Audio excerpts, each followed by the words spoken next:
मैं अरुणाचल प्रदेश की एक मंदिर में आई हूँ। दुर्गा मंदिर है, मालिनी थान है, बहुत ही पुरानी मंदिर है। पंडित जी इस मंदिर के बारे में हमें कुछ बोलेंगे। इस मंदिर के बारे में कुछ बोलिए पंडित जी। नमस्कार। नमस्कार। ये हमारी उत्तर पूर्व भारत की एक प्राचीनतम ऐतिहासिक धार्मिक स्थल है जो द्वापर युग से जुड़ी हुई है।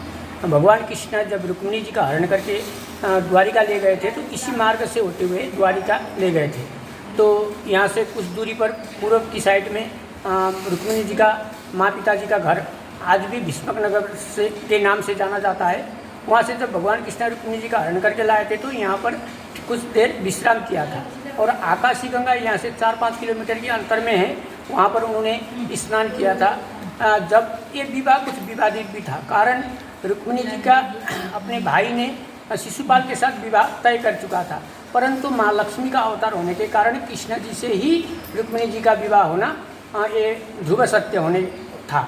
उस नाते से भी इस विवाह को संपन्न कराने के उद्देश्य से सारी देवता देवता अपने अपने प्रयास में थे। उसी तय में भगवान शंकर जी और माँ पार्वती जी इस पहाड़ी पर आकर के ठहरे हुए थे। जैसे भगवान कृष्ण रुक्मिणी जी को लेकर के आए और यहाँ ठहरे तो माँ पार्वती ने अपना रूप परिवर्तन करके माली की बेटी के रूप में उपस्थित होकर के फूल मालाएँ भगवान कृष्ण और रुक्मिणी को अर्पण की, जिस माला से यहाँ गंधर्व विवाह के तौर तरीके से स्वयंवर का कर्म इस स्थान पर रचा गया। तो भगवान कृष्ण पहचान गए कि ये माँ पार्वती जी हैं, तो उन्होंने नाम दिया कि आप कलियुग में मालिनी नाम से प्रसिद्ध रहोगे। अब ये दुर्गा मंदिर इसलिए है कि माँ पार्वती और लक्ष्मी सरस्वती से नवदुर्गा आदिशक्ति जो बनती हैं, ये पार्वती वाला फैक्ट होने के कारण इसे दशभुजा वाली महिषासुरमर्दिनी दुर्गा जी इनके रूप में अवस्थित हैं और इनका नाम मालिनी नाम से प्रसिद्ध हुआ करता है। कालांतर में फिर जब कलियुग आया तो उसके समय में यहाँ के रजवाड़े का जमाना था उस समय, तो असम के ही सूत्य वंश के राजा लक्ष्मीनारायण ने इन पीछे जो अभी भी अवस्थित हैं पुराने पत्थर, इनसे भव्य मंदिर का निर्माण करवाया गया।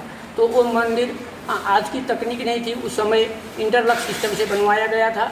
वो भूमिकंप में प्रभावित होकर के पहाड़ ने उसको तोड़ दिया, तो ज़मीन के अंदर धंस गई। फिर जब भारत स्वाधीन होने के बाद में आबादियाँ धीरे धीरे बनने लगी, हमारे सुरक्षा कर्मी आर्मी के यूनिट भी आने लगे, तो उस समय में फिर माँ ने किसी को सपने में दे करके कहा कि मैं यहाँ पड़ी हूँ, मुझे उद्धार करो।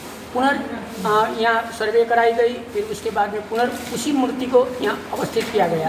ये अत्यंत प्राचीनतम हमारी नॉर्थ ईस्ट की धरोहर ऐतिहासिक धार्मिक स्थल है। यहाँ विभिन्न क्षेत्रों से राज्यों से लोग आते हैं और अपनी मन्नतें मांग करके माँ के श्री चरण से जाते हैं। अधिकांश भक्तों का कहना है कि यहाँ जो भी आकर के मन्नतें मांगी जाती है वो पूरा होती है। धन्यवाद। बहुत अच्छा लगा।